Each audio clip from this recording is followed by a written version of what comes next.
Presentiments are strange things. And so are sympathies, and so are signs, and the three combined make one mystery to which humanity has not yet found the key. I never laughed at presentiments in my life, because I have had strange ones of my own. Sympathies, I believe, exist, for instance, between far distant, long absent, wholly estranged relatives asserting, notwithstanding their alienation, the unity of the source to which each traces his origin, whose workings baffle mortal comprehension. And signs, for aught we know, may be but the sympathies of nature with man. When I was a little girl, only 6 years old, I one night heard Bessie Levin say to Martha Abbott that she had been dreaming about a little child, and that to dream of children was a sure sign of trouble either to one's self or one's kin. The saying might have worn out of my memory, had not a circumstance immediately followed which served indelibly to fix it there. The next day Bessie was sent for home to the deathbed of her little sister. Of late I had often recalled this saying and this incident, for during the past week scarcely a night had gone over my couch that had not brought with it a dream of an infant, which I sometimes hushed in my arms, sometimes dandled on my knee, sometimes watched playing with daisies on a lawn, or again, dabbling its hands in running water. It was a wailing child this night, and a laughing one the next. Now it nestled close to me, and now it ran from me, but whatever mood the apparition evinced, whatever aspect it wore, it failed not for 7 successive nights to meet me the moment I entered the land of slumber.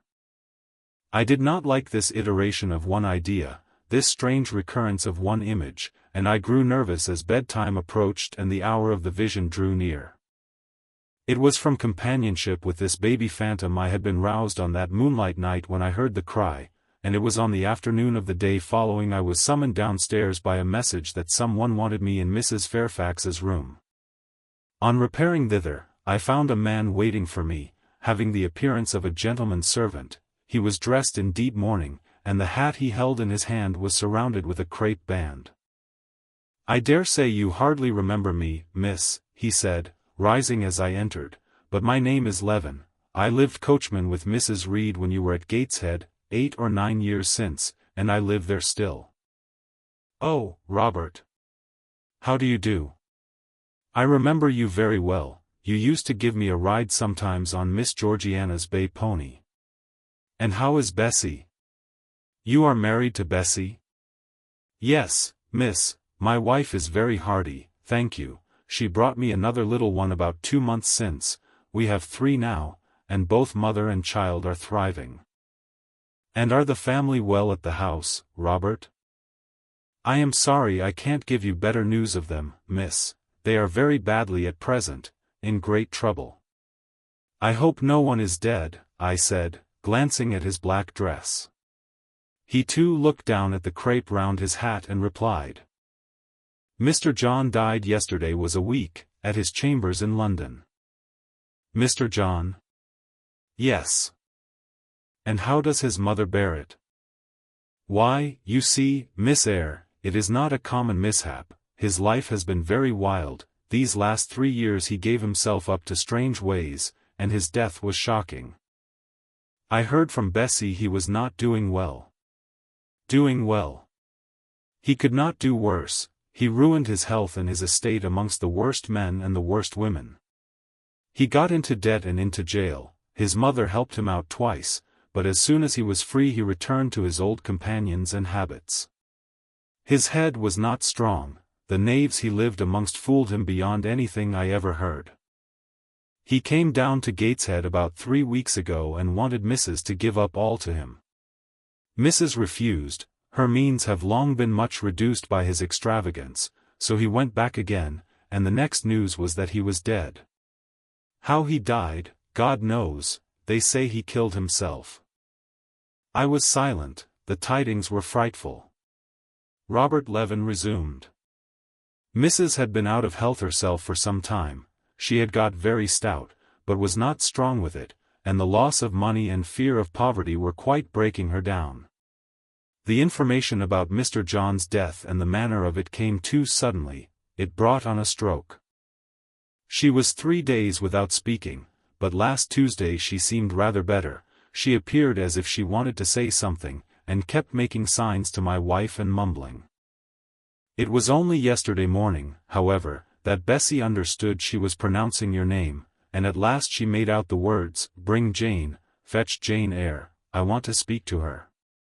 Bessie is not sure whether she is in her right mind, or means anything by the words, but she told Miss Reed and Miss Georgiana, and advised them to send for you.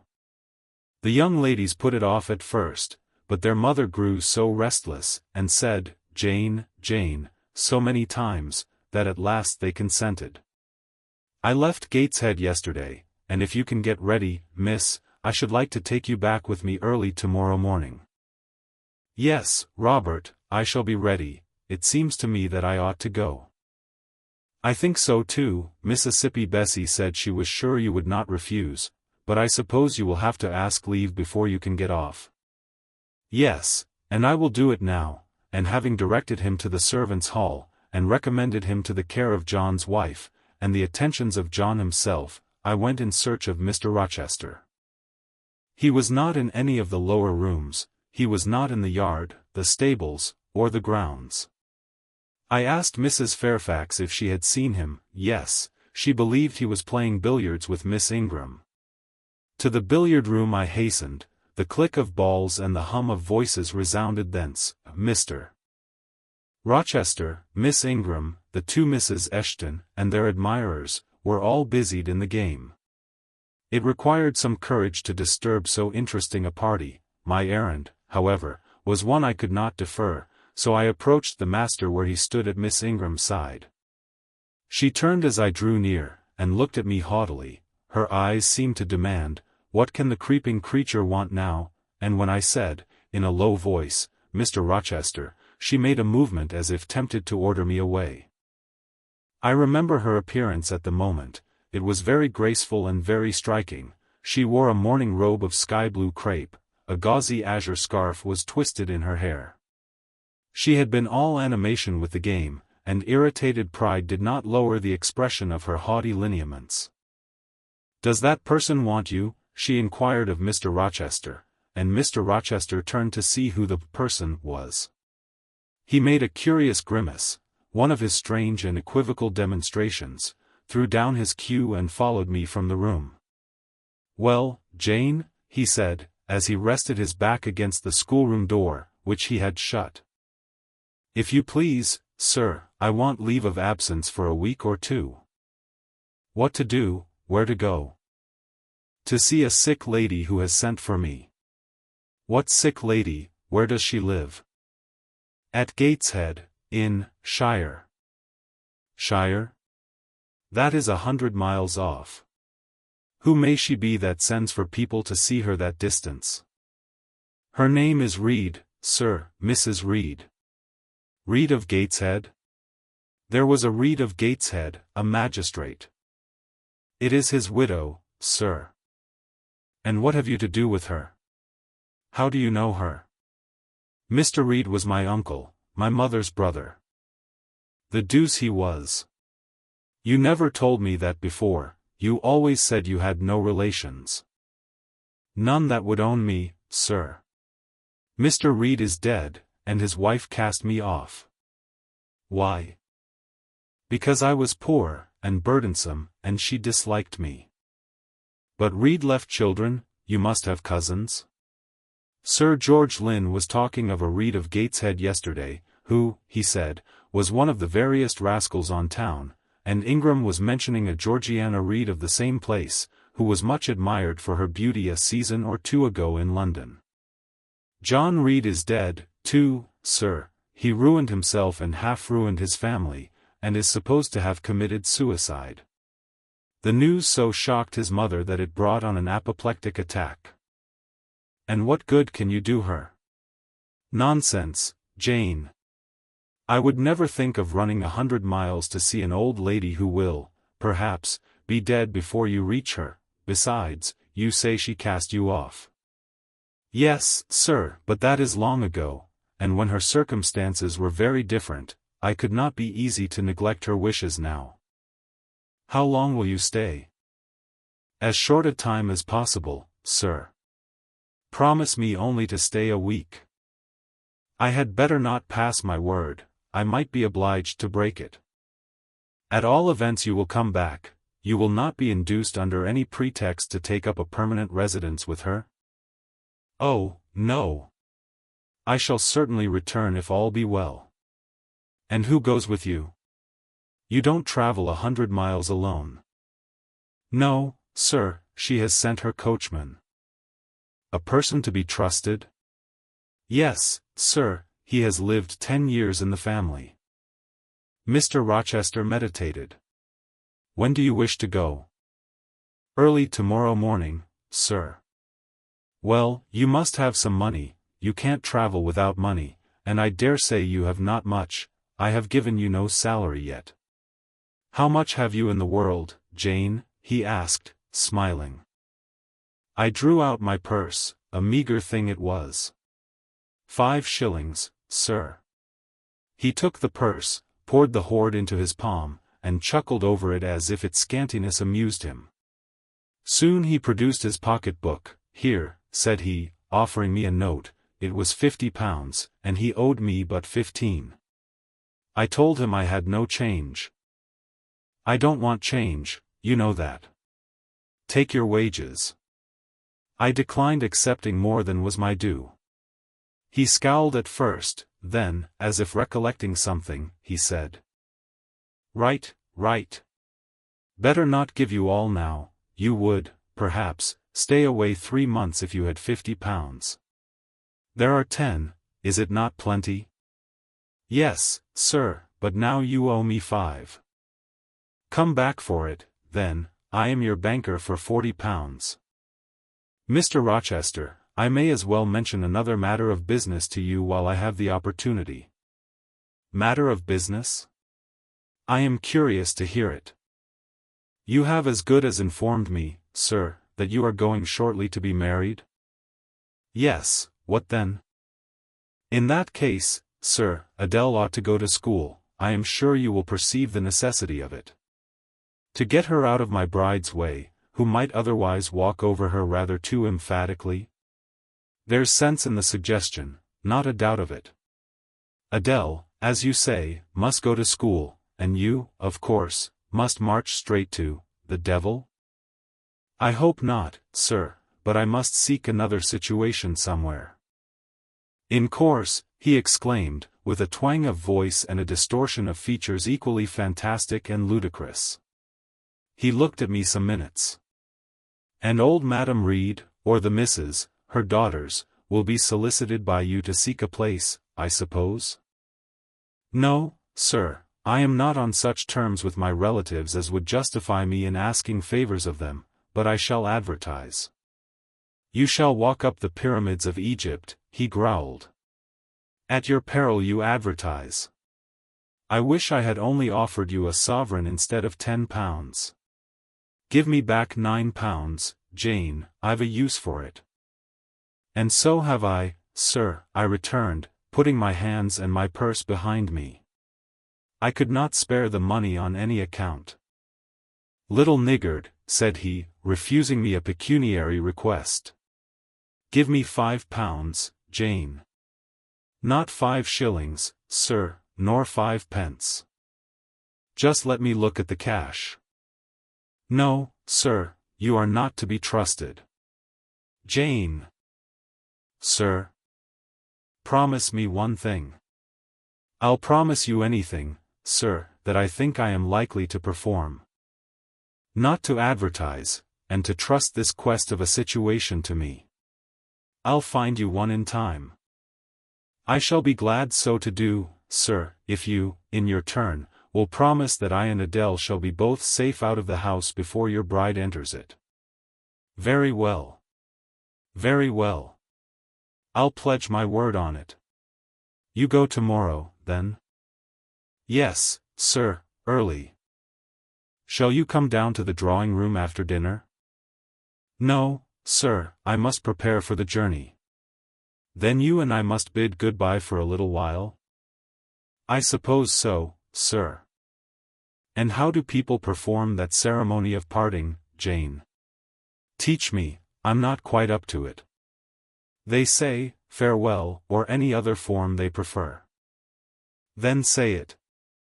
Farewell, Mr. Rochester, for the present. What must I say? The same, if you like, sir. Farewell, Miss Eyre, for the present, is that all? Yes. It seems stingy, to my notions, and dry, and unfriendly. I should like something else, a little addition to the rite. If one shook hands, for instance, but no, that would not content me either. So you'll do no more than say farewell, Jane? It is enough, sir, as much goodwill may be conveyed in one hearty word as in many. Very likely, but it is blank and cool, farewell. How long is he going to stand with his back against that door? I asked myself. I want to commence my packing. The dinner bell rang, and suddenly away he bolted, without another syllable. I saw him no more during the day, and was off before he had risen in the morning. I reached the lodge at Gateshead about 5 o'clock in the afternoon of the 1st of May. I stepped in there before going up to the hall. It was very clean and neat. The ornamental windows were hung with little white curtains, the floor was spotless, the grate and fire irons were burnished bright, and the fire burnt clear. Bessie sat on the hearth, nursing her last-born, and Robert and his sister played quietly in a corner. "Bless you, I knew you would come," exclaimed Mrs. Levin, as I entered. "Yes, Bessie," said I, after I had kissed her, "and I trust one am not too late. How is Mrs. Reed, alive still, I hope?" "Yes, she is alive, and more sensible and collected than she was. The doctor says she may linger a week or two yet, but he hardly thinks she will finally recover." "Has she mentioned me lately?" "She was talking of you only this morning, and wishing you would come, but she is sleeping now, or was 10 minutes ago, when I was up at the house. She generally lies in a kind of lethargy all the afternoon, and wakes up about 6 or 7. Will you rest yourself here an hour, miss, and then I will go up with you?" Robert here entered, and Bessie laid her sleeping child in the cradle and went to welcome him. Afterwards she insisted on my taking off my bonnet and having some tea, for she said I looked pale and tired. I was glad to accept her hospitality, and I submitted to be relieved of my traveling garb just as passively as I used to let her undress me when a child. Old times crowded fast back on me as I watched her bustling about, setting out the tea tray with her best china, cutting bread and butter, toasting a tea cake, and, between whiles, giving little Robert or Jane an occasional tap or push, just as she used to give me in former days. Bessie had retained her quick temper as well as her light foot and good looks. Tea ready, I was going to approach the table, but she desired me to sit still, quite in her old peremptory tones. "I must be served at the fireside," she said, and she placed before me a little round stand with my cup and a plate of toast, absolutely as she used to accommodate me with some privately purloined dainty on a nursery chair, and I smiled and obeyed her as in bygone days. She wanted to know if I was happy at Thornfield Hall, and what sort of a person the mistress was, and when I told her there was only a master, whether he was a nice gentleman, and if I liked him. I told her he was rather an ugly man, but quite a gentleman, and that he treated me kindly, and I was content. Then I went on to describe to her the gay company that had lately been staying at the house, and to these details Bessie listened with interest. They were precisely of the kind she relished. In such conversation an hour was soon gone. Bessie restored to me my bonnet and and, accompanied by her, I quitted the lodge for the hall. It was also accompanied by her that I had, nearly 9 years ago, walked down the path I was now ascending. On a dark, misty, raw morning in January, I had left a hostel roof with a desperate and embittered heart, a sense of outlawry and almost of reprobation, to seek the chilly harbourage of Lowood, that bourne so far away and unexplored. The same hostel roof now again rose before me. My prospects were doubtful yet, and I had yet an aching heart. I still felt as a wanderer on the face of the earth, but I experienced firmer trust in myself and my own powers, and less withering dread of oppression. The gaping wound of my wrongs, too, was now quite healed, and the flame of resentment extinguished. "You shall go into the breakfast-room first," said Bessie, as she preceded me through the hall. "The young ladies will be there." In another moment I was within that apartment. There was every article of furniture looking just as it did on the morning I was first introduced to Mr. Brocklehurst. The very rug he had stood upon still covered the hearth. Glancing at the bookcases, I thought I could distinguish the 2 volumes of Bewick's British Birds occupying their old place on the 3rd shelf, and Gulliver's Travels and the Arabian Nights ranged just above.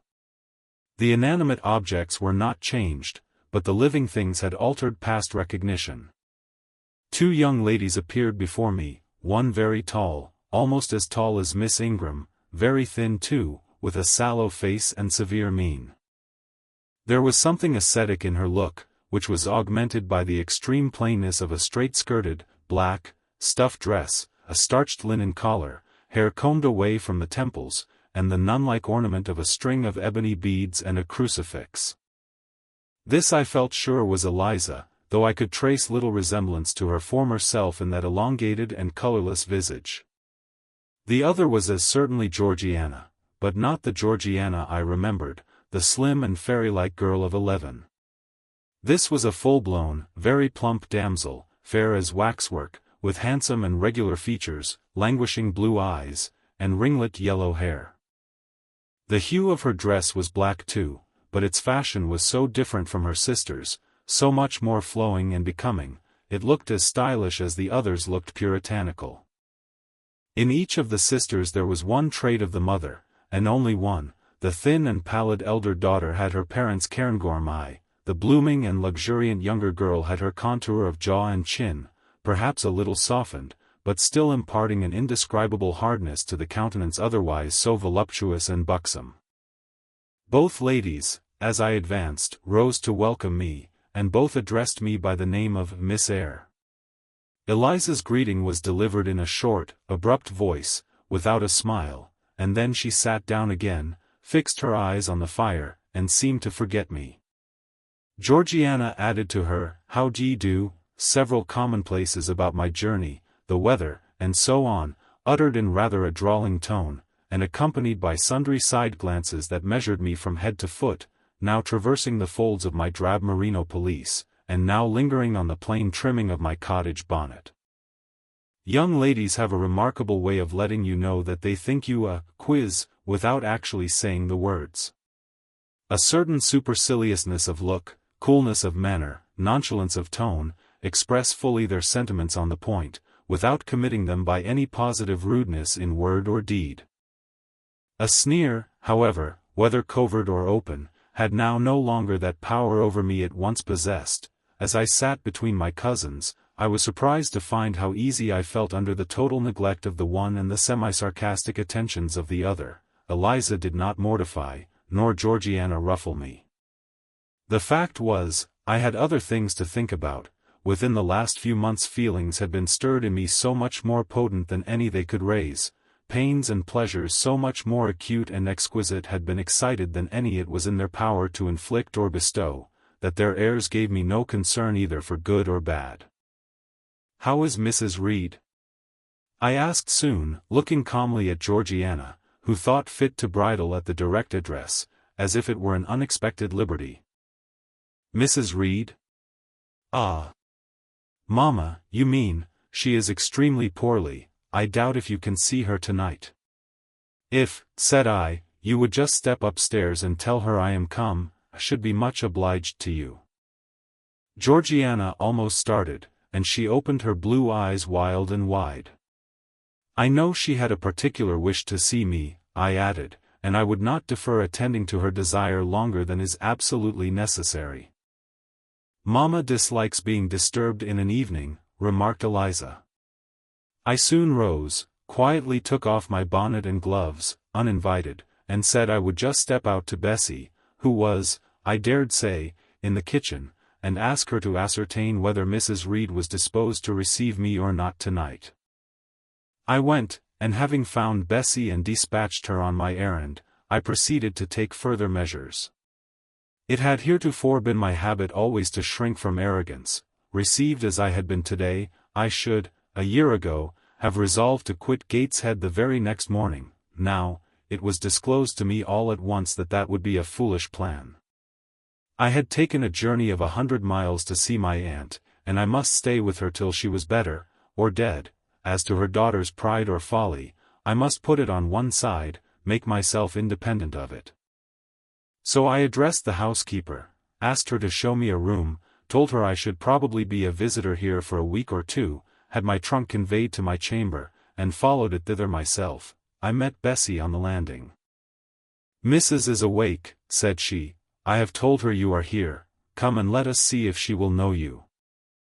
I did not need to be guided to the well-known room, to which I had so often been summoned for chastisement or reprimand in former days.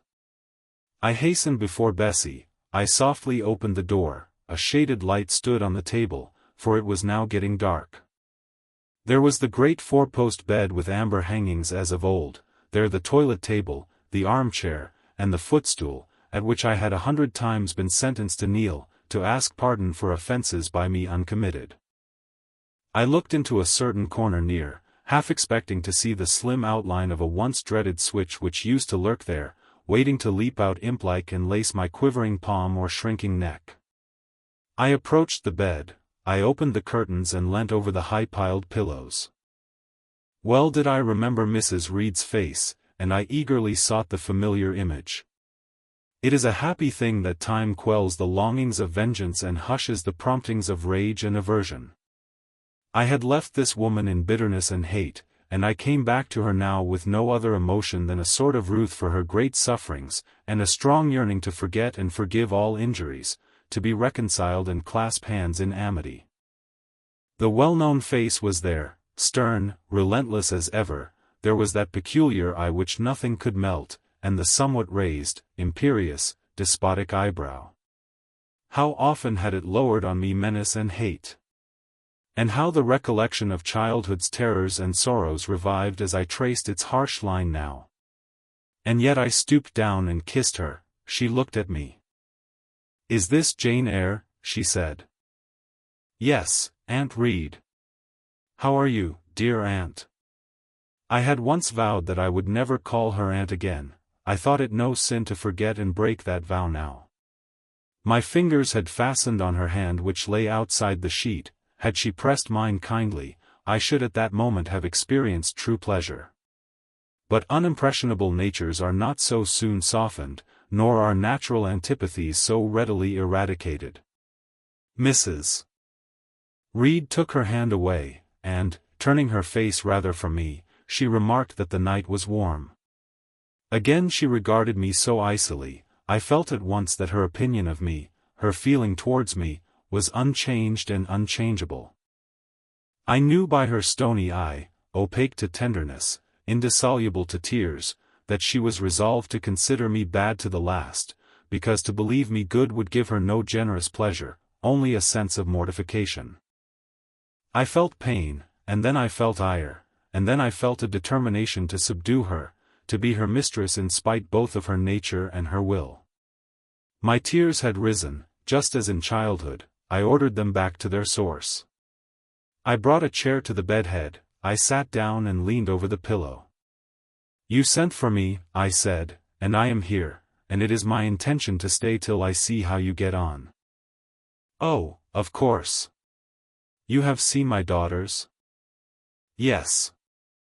"Well, you may tell them I wish you to stay till I can talk some things over with you I have on my mind. Tonight it is too late, and I have a difficulty in recalling them. But there was something I wished to say, let me see." The wandering look and changed utterance told what wreck had taken place in her once vigorous frame. Turning restlessly, she drew the bedclothes round her, my elbow, resting on a corner of the quilt, fixed it down. She was at once irritated. "Sit up," said she, "don't annoy me with holding the clothes fast. Are you Jane Eyre?" "I am Jane Eyre. I have had more trouble with that child than anyone would believe.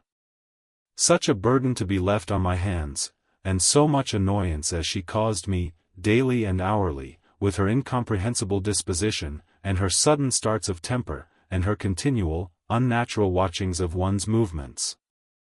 I declare she talked to me once like something mad, or like a fiend. No child ever spoke or looked as she did. I was glad to get her away from the house. What did they do with her at Lowood? The fever broke out there, and many of the pupils died. She, however, did not die, but I said she did. I wish she had died. A strange wish, Mrs. Reed. Why do you hate her so? I had a dislike to her mother always, for she was my husband's only sister, and a great favorite with him. He opposed the family's disowning her when she made her low marriage, and when news came of her death, he wept like a simpleton. He would send for the baby, though I entreated him rather to put it out to nurse and pay for its maintenance. I hated it the first time I set my eyes on it, a sickly, whining, pining thing. It would wail in its cradle all night long, not screaming heartily like any other child, but whimpering and moaning. Reed pitied it, and he used to nurse it and notice it as if it had been his own, more, indeed, than he ever noticed his own at that age. He would try to make my children friendly to the little beggar. The darlings could not bear it, and he was angry with them when they showed their dislike. In his last illness, he had it brought continually to his bedside, and but an hour before he died, he bound me by vow to keep the creature. I would as soon have been charged with a pauper brat out of a workhouse, but he was weak, naturally weak. John does not at all resemble his father, and I am glad of it. John is like me and like my brothers. He is quite a Gibson. Oh, I wish he would cease tormenting me with letters for money. I have no more money to give him. We are getting poor. I must send away half the servants and shut up part of the house, or let it off. I can never submit to do that, yet how are we to get on? 2/3 of my income goes in paying the interest of mortgages. John gambles dreadfully, and always loses, poor boy. He is beset by sharpers. John is sunk and degraded, his look is frightful. I feel ashamed for him when I see him. She was getting much excited. I think I had better leave her now, said I to Bessie, who stood on the other side of the bed. Perhaps you had, miss, but she often talks in this way towards night. In the morning she is calmer. I rose. Stop, exclaimed Mrs. Reed, there is another thing I wished to say. He threatens me, he continually threatens me with his own death, or mine, and I dream sometimes that I see him laid out with a great wound in his throat, or with a swollen and blackened face. I am come to a strange pass. I have heavy troubles. What is to be done? How is the money to be had? Bessie now endeavored to persuade her to take a sedative draught. She succeeded with difficulty. Soon after, Mrs. Reed grew more composed, and sank into a dozing state. I then left her. More than 10 days elapsed before I had again any conversation with her. She continued either delirious or lethargic, and the doctor forbade everything which could painfully excite her. Meantime, I got on as well as I could with Georgiana and Eliza.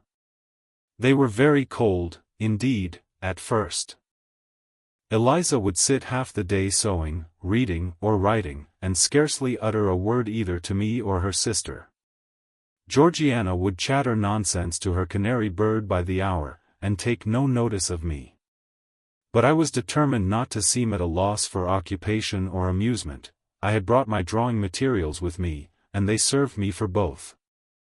Provided with a case of pencils, and some sheets of paper, I used to take a seat apart from them, near the window, and busy myself in sketching fancy vignettes, representing any scene that happened momentarily to shape itself in the ever-shifting kaleidoscope of imagination, a glimpse of sea between two rocks, the rising moon, and a ship crossing its disk, a group of reeds and water flags, and a naiad's head, crowned with lotus flowers, rising out of them, an elf sitting in a hedge sparrow's nest, under a wreath of hawthorn bloom.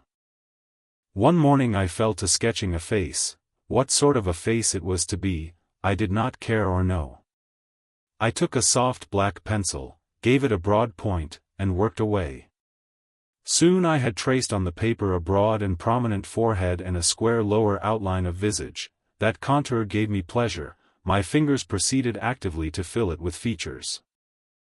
Strongly marked horizontal eyebrows must be traced under that brow, then followed, naturally, a well-defined nose, with a straight ridge and full nostrils, then a flexible-looking mouth, by no means narrow, then a firm chin, with a decided cleft down the middle of it. Of course, some black whiskers were wanted, and some jetty hair, tufted on the temples, and waved above the forehead.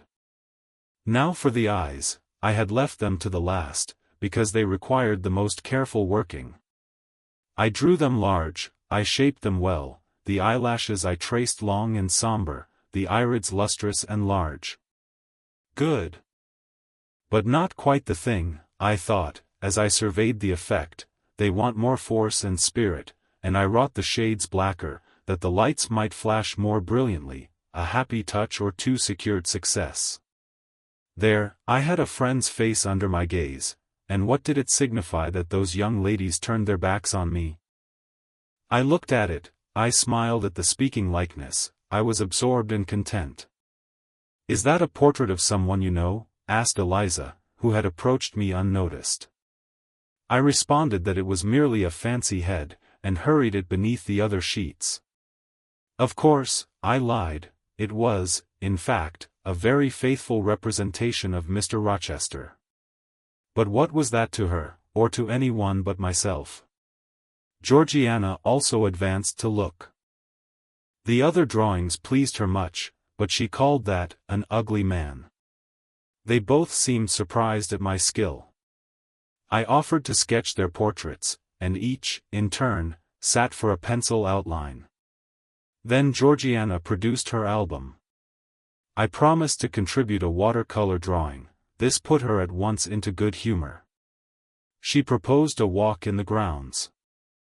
Before we had been out 2 hours, we were deep in a confidential conversation. She had favored me with a description of the brilliant winter she had spent in London 2 seasons ago, of the admiration she had there excited, the attention she had received, and I even got hints of the titled conquest she had made. In the course of the afternoon and evening these hints were enlarged on, various soft conversations were reported, and sentimental scenes represented, and, in short, a volume of a novel of fashionable life was that day improvised by her for my benefit. The communications were renewed from day to day. They always ran on the same theme: herself, her loves, and woes. It was strange she never once adverted either to her mother's illness, or her brother's death, or the present gloomy state of the family prospects. Her mind seemed wholly taken up with reminiscences of past gaiety, and aspirations after dissipations to come. She passed about 5 minutes each day in her mother's sick room, and no more. Eliza still spoke little. She had evidently no time to talk. I never saw a busier person than she seemed to be, yet it was difficult to say what she did, or rather, to discover any result of her diligence. She had an alarm to call her up early. I know not how she occupied herself before breakfast, but after that meal she divided her time into regular portions, and each hour had its allotted task. 3 times a day she studied a little book, which I found, on inspection, was a common prayer book. I asked her once what was the great attraction of that volume, and she said, the rubric. 3 hours she gave to stitching, with gold thread, the border of a square crimson cloth, almost large enough for a carpet. In answer to my inquiries after the use of this article, she informed me it was a covering for the altar of a new church lately erected near Gateshead. 2 hours she devoted to her diary, 2 to working by herself in the kitchen garden, and 1 to the regulation of her accounts. She seemed to want no company, no conversation. I believe she was happy in her way. This routine sufficed for her, and nothing annoyed her so much as the occurrence of any incident which forced her to vary its clockwork regularity. She told me one evening, when more disposed to be communicative than usual, that John's conduct, and the threatened ruin of the family, had been a source of profound affliction to her, but she had now, she said, settled her mind, and formed her resolution. Her own fortune she had taken care to secure, and when her mother died, and it was wholly improbable, she tranquilly remarked, that she should either recover or linger long, she would execute a long-cherished project, seek a retirement where punctual habits would be permanently secured from disturbance, and place safe barriers between herself and a frivolous world. I asked if Georgiana would accompany her. Of course not. Georgiana and she had nothing in common, they never had had. She would not be burdened with her society for any consideration. Georgiana should take her own course, and she, Eliza, would take hers. Georgiana, when not unburdening her heart to me, spent most of her time in lying on the sofa, fretting about the dullness of the house, and wishing over and over again that her Aunt Gibson would send her an invitation up to town. It would be so much better, she said, if she could only get out of the way for a month or two, till all was over. I did not ask what she meant by all being over, but I suppose she referred to the expected decease of her mother and the gloomy sequel of funeral rites. Eliza generally took no more notice of her sister's indolence and complaints than if no such murmuring, lounging object had been before her. One day, however, as she put away her account book and unfolded her embroidery, she suddenly took her up thus. Georgiana, a more vain and absurd animal than you was certainly never allowed to cumber the earth. You had no right to be born, for you make no use of life.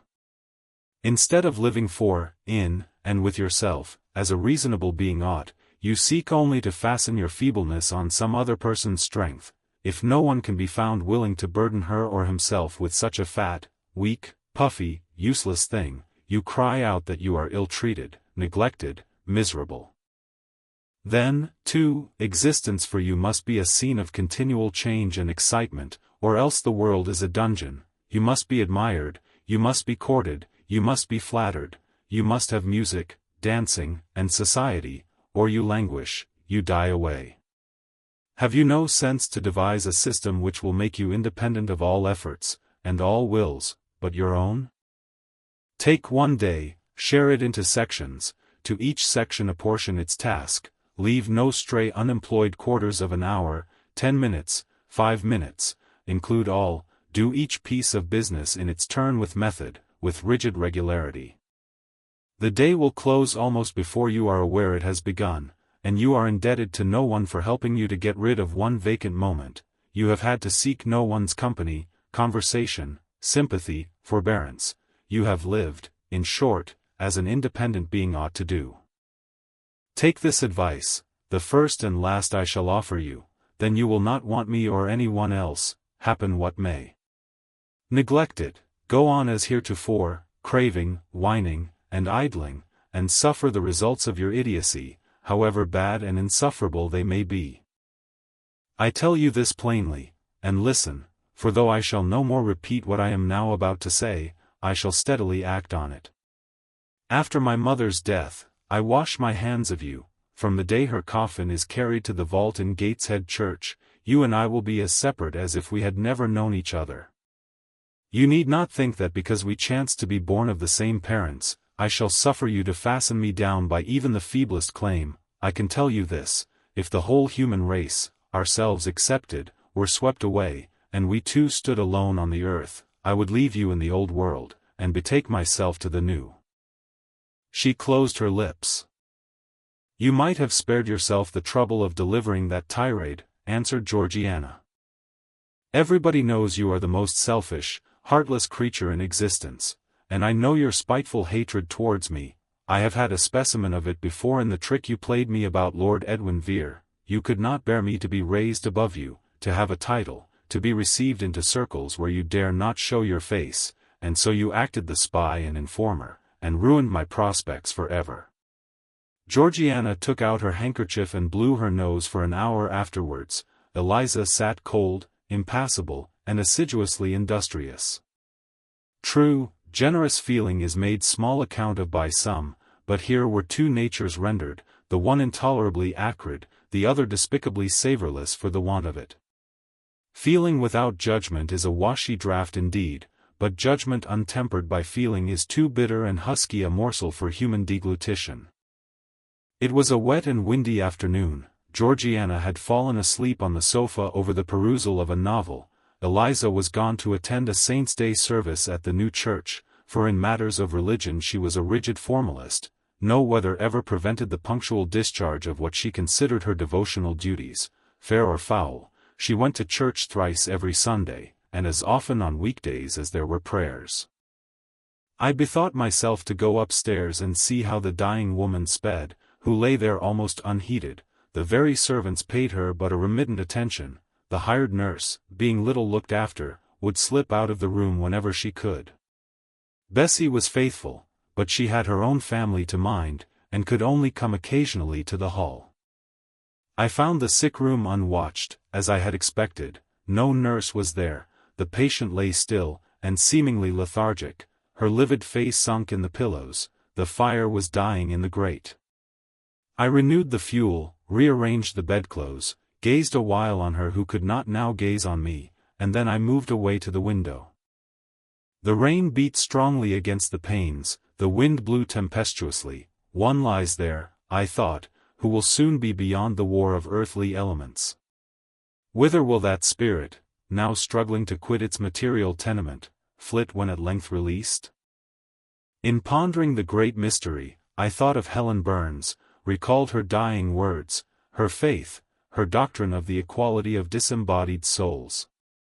I was still listening in thought to her well-remembered tones, still picturing her pale and spiritual aspect, her wasted face and sublime gaze, as she lay on her placid deathbed, and whispered her longing to be restored to her divine Father's bosom, when a feeble voice murmured from the couch behind, "Who is that?" I knew Mrs. Reed had not spoken for days. Was she reviving? I went up to her. "It is I, Aunt Reed." "Who, I," was her answer. "Who are you?" looking at me with surprise and a sort of alarm, but still not wildly. "You are quite a stranger to me. Where is Bessie?" "She is at the lodge, Aunt." "Aunt," she repeated. "Who calls me Aunt? You are not one of the Gibsons, and yet I know you. That face, and the eyes and forehead, are quite familiar to me. You are like, why, you are like Jane Eyre." I said nothing. I was afraid of occasioning some shock by declaring my identity. "Yet," said she, "I am afraid it is a mistake. My thoughts deceive me. I wished to see Jane Eyre, and I fancy a likeness where none exists.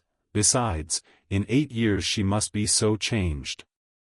I now gently assured her that I was the person she supposed and desired me to be, and seeing that I was understood, and that her senses were quite collected, I explained how Bessie had sent her husband to fetch me from Thornfield.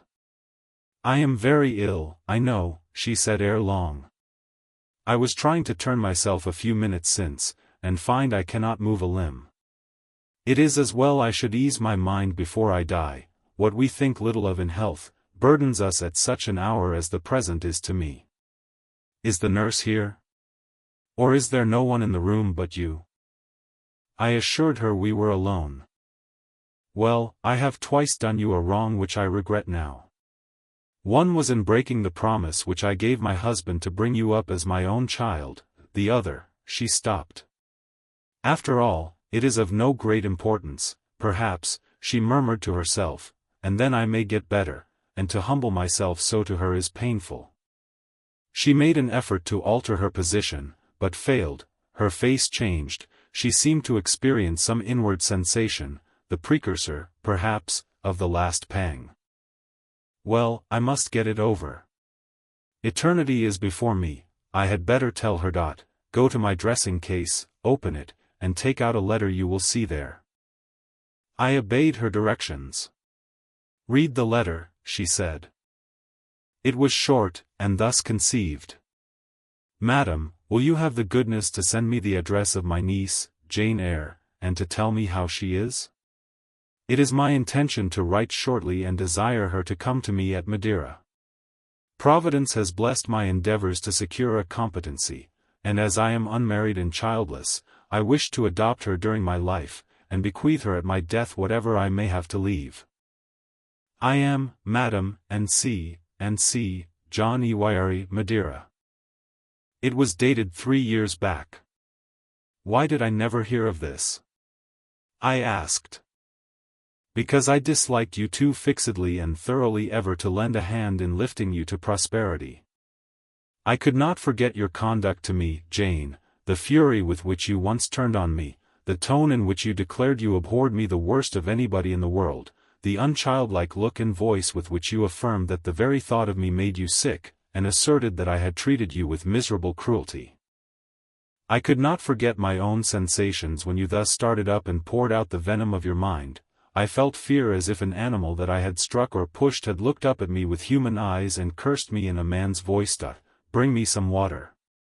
Oh, make haste. Dear Mrs. Reed, said I, as I offered her the draught she required, think no more of all this, let it pass away from your mind. Forgive me for my passionate language, I was a child then, 8-9 years have passed since that day. She heeded nothing of what I said, but when she had tasted the water and drawn breath, she went on thus. I tell you I could not forget it, and I took my revenge, for you to be adopted by your uncle, and placed in a state of ease and comfort, was what I could not endure. I wrote to him, I said I was sorry for his disappointment, but Jane Eyre was dead, she had died of typhus fever at Lowood. Now act as you please, write and contradict my assertion, expose my falsehood as soon as you like. You were born, I think, to be my torment. My last hour is racked by the recollection of a deed which, but for you, I should never have been tempted to commit. If you could but be persuaded to think no more of it, Aunt, and to regard me with kindness and forgiveness. You have a very bad disposition, said she, and one to this day I feel it impossible to understand, how for 9 years you could be patient and quiescent under any treatment, and in the 10th break out all fire and violence, I can never comprehend. My disposition is not so bad as you think, I am passionate, but not vindictive. Many a time, as a little child, I should have been glad to love you if you would have let me, and I long earnestly to be reconciled to you now. Kiss me, Aunt. I approached my cheek to her lips, she would not touch it. She said I oppressed her by leaning over the bed, and again demanded water. As I laid her down, for I raised her and supported her on my arm while she drank, I covered her ice-cold and clammy hand with mine, the feeble fingers shrank from my touch, the glazing eyes shunned my gaze.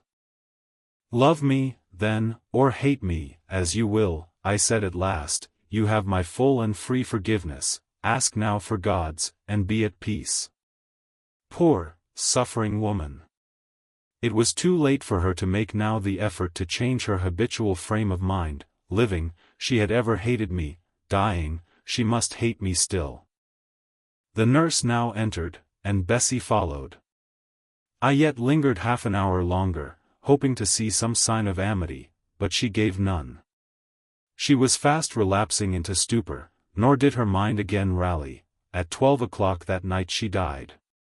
I was not present to close her eyes, nor were either of her daughters. They came to tell us the next morning that all was over. She was by that time laid out. Eliza and I went to look at her. Georgiana, who had burst out into loud weeping, said she dared not go. There was stretched Sarah Reed's once robust and active frame, rigid and still, her eye of flint was covered with its cold lid, her brow and strong traits wore yet the impress of her inexorable soul. A strange and solemn object was that corpse to me. I gazed on it with gloom and pain, nothing soft, nothing sweet, nothing pitying, or hopeful, or subduing did it inspire, only a grating anguish for her woes, not my loss, and a somber tearless dismay at the fearfulness of death in such a form. Eliza surveyed her parent calmly. After a silence of some minutes she observed. With her constitution she should have lived to a good old age, her life was shortened by trouble. And then a spasm constricted her mouth for an instant, as it passed away she turned and left the room, and so did I. Neither of us had dropped a tear.